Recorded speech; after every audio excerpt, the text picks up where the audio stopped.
इस युद्ध ने अप्रत्याशित चुनौतियां खड़ी कर दी हैं।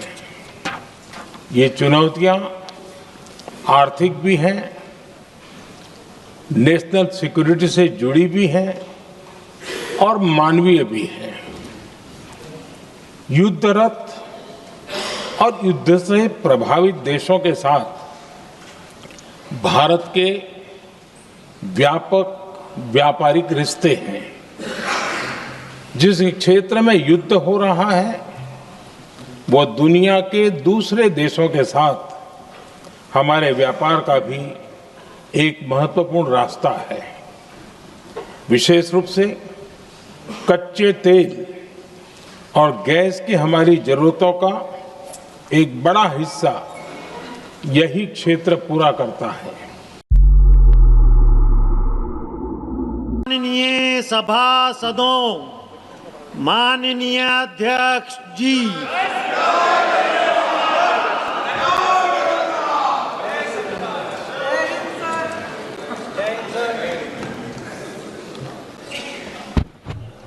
माननीय प्रधानमंत्री नरेंद्र मोदी जी,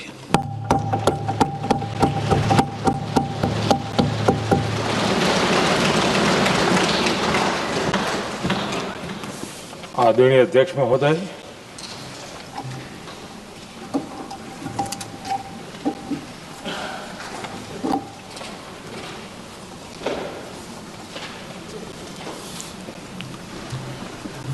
आदरणीय अध्यक्ष महोदय,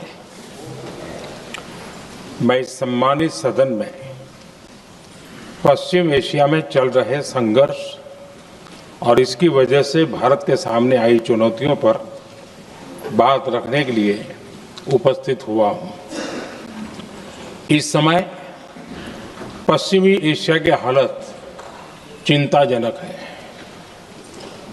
बीते 2-3 हफ्तों में जयशंकर जी ने और हरदीप पुरी जी ने इस विषय पर सदन को जरूरी जानकारी दी है। अब इस संकट को 3 सप्ताह से ज्यादा हो रहा है।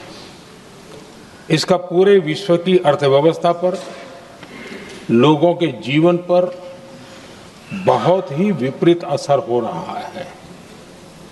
इसलिए पूरी दुनिया इस संकट के जल्द से जल्द समाधान के लिए सभी पक्षों से आग्रह भी कर रही है।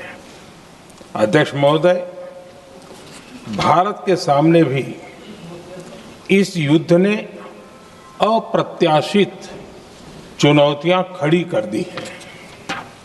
ये चुनौतियां आर्थिक भी हैं, नेशनल सिक्योरिटी से जुड़ी भी हैं और मानवीय भी हैं। युद्धरत और युद्ध से प्रभावित देशों के साथ भारत के व्यापक व्यापारिक रिश्ते हैं।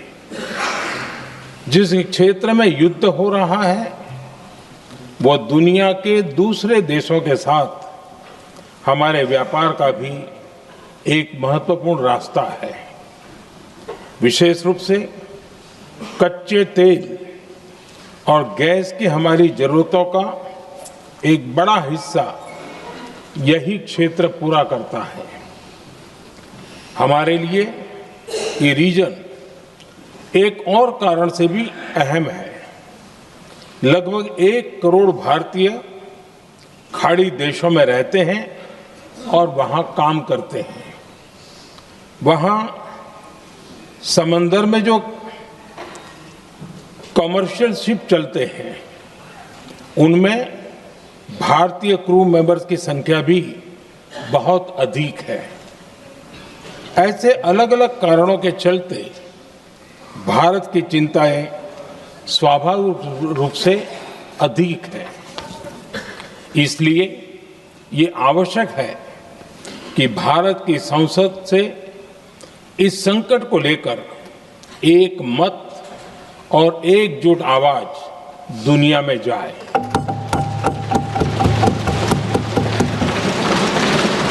अध्यक्ष जी, जब से ये युद्ध शुरू हुआ है तब से ही प्रभावित देशों में हर भारतीय को जरूरी मदद दी जा रही है। मैंने खुद पश्चिम एशिया के ज्यादातर देशों के राष्ट्राध्यक्षों के साथ 2 राउंड फोन पर बात की है। सभी ने भारतीयों की सुरक्षा का पूरा आश्वासन दिया है। दुर्भाग्य से इस दौरान कुछ लोगों की दुखद मृत्यु हुई है और कुछ घायल हुए हैं। ऐसे मुश्किल हालात में परिवारजनों को आवश्यक मदद दी जा रही है। जो घायल है उनका बेहतर इलाज सुनिश्चित कराया जा रहा है। अध्यक्ष जी, प्रभावित देशों में हमारे जितने भी मिशन हैं वो निरंतर भारतीयों की मदद करने में जुटे हैं। वहां काम करने वाले भारतीय हो या फिर जो टूरिस्ट वहां गए हैं, सभी को हर संभव मदद दी जा रही है। हमारे मिशन नियमित रूप से एडवाइजरी जारी कर रहे हैं। यहां भारत में और अन्य प्रभावित देशों में 24/7 कंट्रोल रूम और आपातकालीन हेल्पलाइन स्थापित की गई है। इनके माध्यम से सभी प्रभावितों को त्वरित जानकारी दी जा रही है। अध्यक्ष जी, संकट की स्थिति में देश विदेश में भारतीयों की सुरक्षा हमारी बहुत बड़ी प्राथमिकता रही है। युद्ध शुरू होने के बाद से लेकर अब तक 3,75,000 से अधिक भारतीय सुरक्षित भारत लौट चुके हैं। ईरान से ही अभी तक लगभग 1,000 भारतीय सुरक्षित वापस लौटे हैं। इनमें 700 से अधिक मेडिकल की पढ़ाई करने वाले युवा हैं। खाड़ी देशों में भारतीय स्कूलों में हजारों विद्यार्थी पढ़ते हैं। सीबीएसई ने ऐसे सभी भारतीय स्कूलों में होने वाली कक्षा 10वीं और 12वीं की निर्धारित परीक्षाओं को रद्द कर दिया है। इन बच्चों की पढ़ाई निर्बाध चलती रहे, इसके लिए सीबीएसई उचित कदम उठा रही है। यानी सरकार संवेदनशील भी है, सतर्क भी है और हर सहायता के लिए तत्पर भी है। माननीय अध्यक्ष जी, भारत में बड़ी मात्रा में कच्चा तेल, गैस और फर्टिलाइजर जैसी अनेक जरूरी चीजें हॉर्मुज स्ट्रेट के रास्ते से आती हैं। युद्ध के बाद से ही हॉर्मुज स्ट्रेट में जहाजों का आना जाना बहुत चुनौतीपूर्ण हो गया है। बावजूद इसके हमारी सरकार का ये प्रयास रहा है कि पेट्रोल, डीजल और गैस की सप्लाई बहुत ज्यादा प्रभावित न हो। देश के सामान्य परिवारों को परेशानी भी कम से कम हो, इस पर हमारा फोकस रहा है। हम सभी जानते हैं, देश अपनी जरूरत की 60% एलपीजी आयात करता है। इसकी सप्लाई में अनिश्चितता के कारण सरकार ने एलपीजी के डोमेस्टिक उपयोग को प्राथमिकता दी है। साथ ही एलपीजी के देश में ही उत्पादन को भी बढ़ाया जा रहा है। पेट्रोल, डीजल की सप्लाई पूरे देश में सुचारू रूप से होती रहे, इस पर भी लगातार काम किया गया है।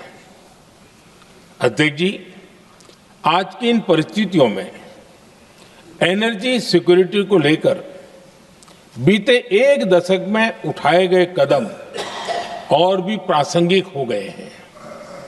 भारत ने बीते 11 वर्षों में अपनी एनर्जी इंपोर्ट का डाइवर्सिफिकेशन किया है। पहले क्रूड ऑयल, एलएनजी, एलपीजी ऐसी एनर्जी जरूरतों के लिए 27 देशों से इंपोर्ट किया जाता था। वहीं आज भारत 41 देशों से एनर्जी इंपोर्ट करता है। अध्यक्ष जी, बीते दशक में भारत ने संकट के ऐसे ही समय के लिए कच्चे तेल के भंडारण को भी प्राथमिकता दी है। आज भारत के पास 53 लाख मीट्रिक टन से अधिक का स्ट्रेटेजिक पेट्रोलियम रिजर्व है और 65 लाख मीट्रिक टन से अधिक के रिजर्व की व्यवस्था पर देश काम कर रहा है। हमारी तेल कंपनियों के पास जो रिजर्व रहता है वो अलग है। बीते 11 वर्षों में हमारी रिफाइनिंग कैपेसिटी में भी उल्लेखनीय वृद्धि हुई है। अध्यक्ष जी, सरकार अलग अलग देशों के सप्लायर्स के साथ भी लगातार संपर्क में है। प्रयास ये है कि जहां से संभव हो वहां से तेल और गैस की सप्लाई होती रहे। भारत सरकार गल्फ और आसपास के शिपिंग रूट्स पर निरंतर नजर बनाए हुए है। हमारा प्रयास है कि तेल हो, गैस हो, फर्टिलाइजर हो, ऐसे हर जरूरी सामान से जुड़े जहाज भारत तक सुरक्षित पहुंचे। हम अपने सभी वैश्विक सहयोगियों के साथ निरंतर संवाद कर रहे हैं ताकि हमारे मैरीटाइम कॉरिडोर सुरक्षित रहे। ऐसे प्रयासों के कारण बीते दिनों हॉर्मुज स्ट्रेट में फंसे हमारे कई जहाज भारत आए भी हैं। अध्यक्ष जी, संकट के इस समय में देश की एक और तैयारी भी बहुत काम आ रही है। पिछले 10-11 साल में इथेनॉल के उत्पादन और उसकी ब्लेंडिंग पर अभूतपूर्व काम हुआ है। एक दशक पहले तक देश में सिर्फ 1-1.5% इथेनॉल ब्लेंडिंग कैपेसिटी थी। आज हम पेट्रोल में 20% इथेनॉल ब्लेंडिंग के करीब पहुंच रहे हैं। इसके कारण प्रति वर्ष करीब 4.5 करोड़ बैरल कम ऑयल इंपोर्ट करना पड़ रहा है। ऐसे ही रेलवे के बिजलीकरण से भी बहुत बड़ा फायदा हो रहा है। अगर रेलवे का इतना बिजलीकरण न होता तो हर साल करीब 180 करोड़ लीटर डीजल अतिरिक्त लगता। ऐसे ही हमने मेट्रो का नेटवर्क बढ़ाया है।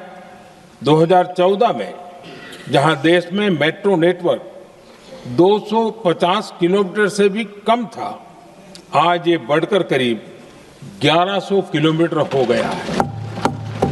हमने इलेक्ट्रिक मोबिलिटी पर बहुत अधिक बल दिया। केंद्र सरकार ने राज्यों को 15,000 इलेक्ट्रिक बसें चलाने के लिए दी हैं। आज जिस स्केल पर वैकल्पिक ईंधन पर काम हो रहा है, उससे भारत का भविष्य और सुरक्षित होगा।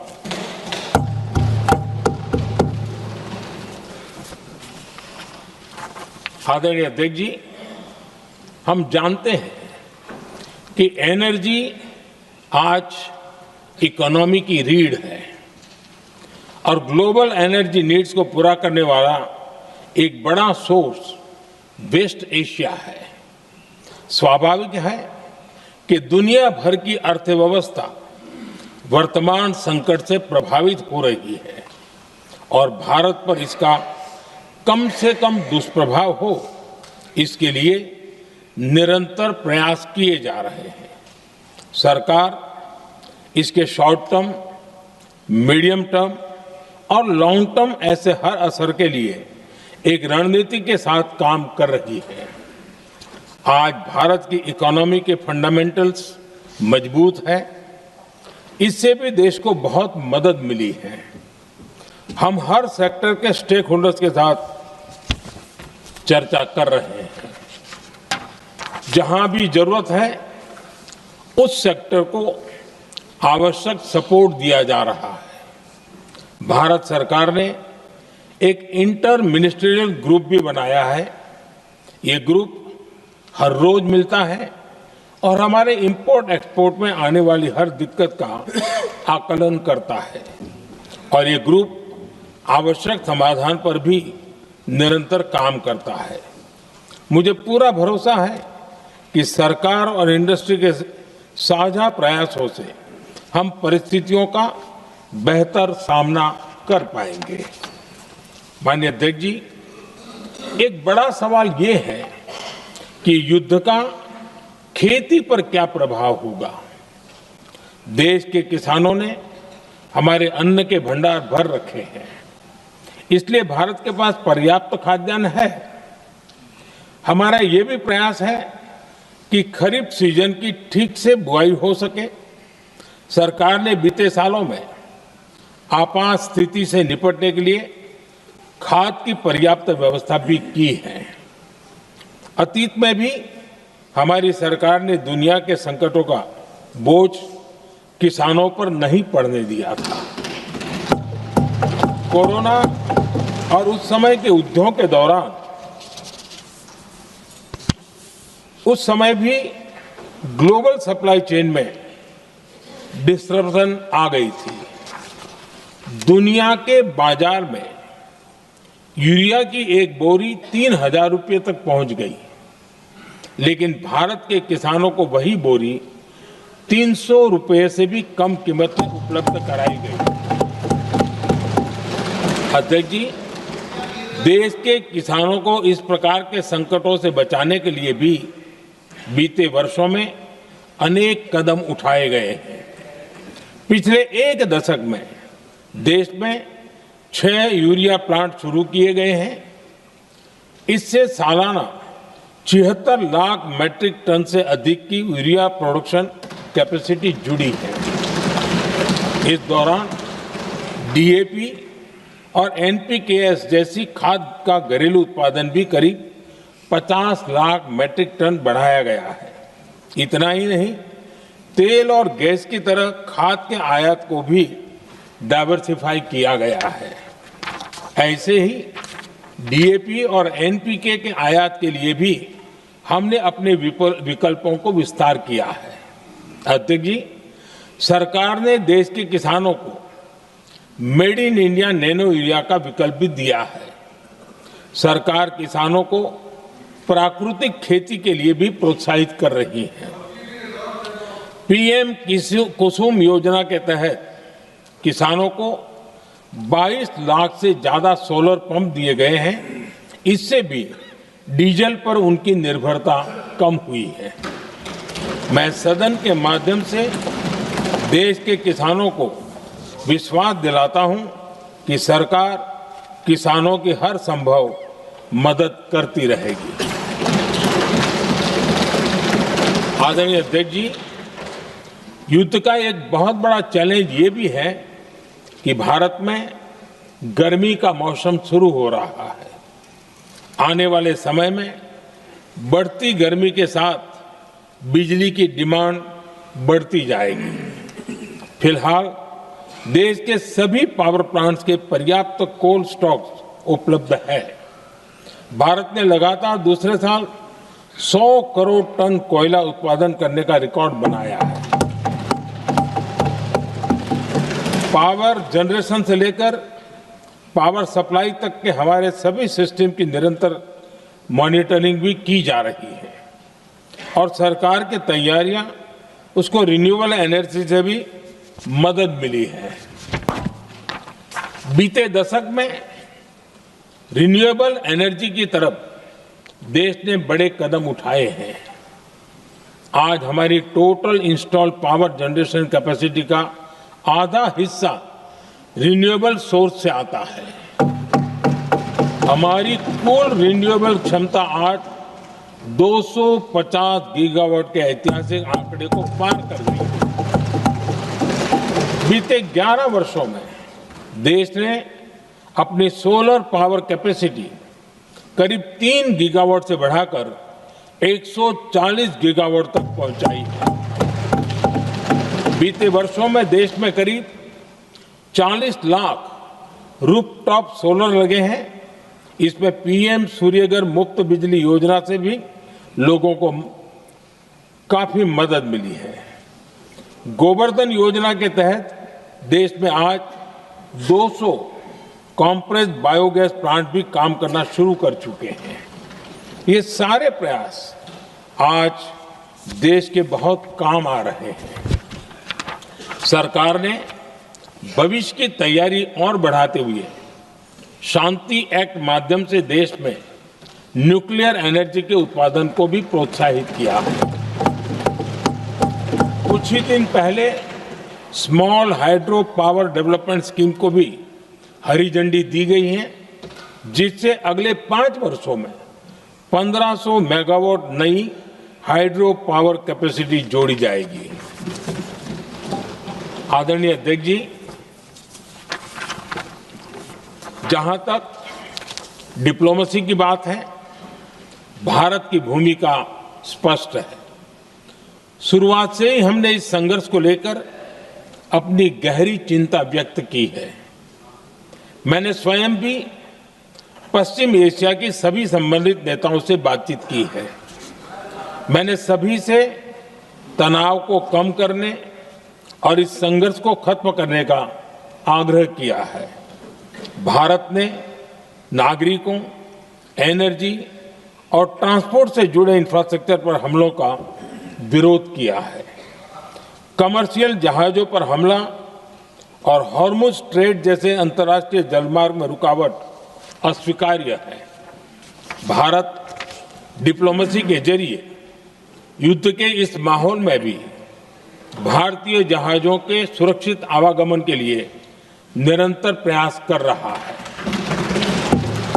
अध्यक्ष महोदय, भारत हमेशा से ही मानवता के हित में और शांति के पक्ष में अपनी आवाज उठाता रहा है।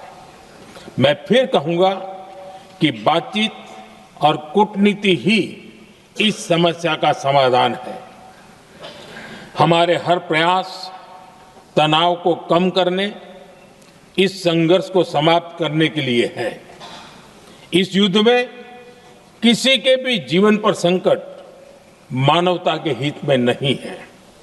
इसलिए भारत का प्रयास सभी पक्षों को जल्द से जल्द शांतिपूर्ण समाधान के लिए प्रोत्साहित करने का है। अध्यक्ष जी, जब ऐसे संकट आते हैं तो कुछ तत्व इसका गलत फायदा उठाने की कोशिश भी करते हैं। इसलिए कानून व्यवस्था सुनिश्चित करने वाली सभी एजेंसियों को अलर्ट पर रखा गया है। कोस्टल सिक्योरिटी हो, बॉर्डर सिक्योरिटी हो, साइबर सिक्योरिटी हो, स्ट्रेटेजिक इंस्टॉलेशंस हो, सबकी सुरक्षा को और मजबूत किया जा रहा है।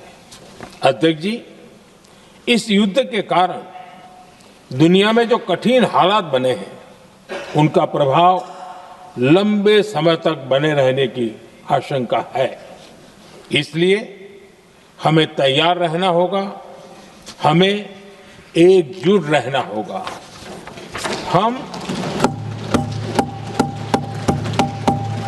हम कोरोना के समय भी एकजुटता से ऐसी चुनौतियों का सामना कर चुके हैं।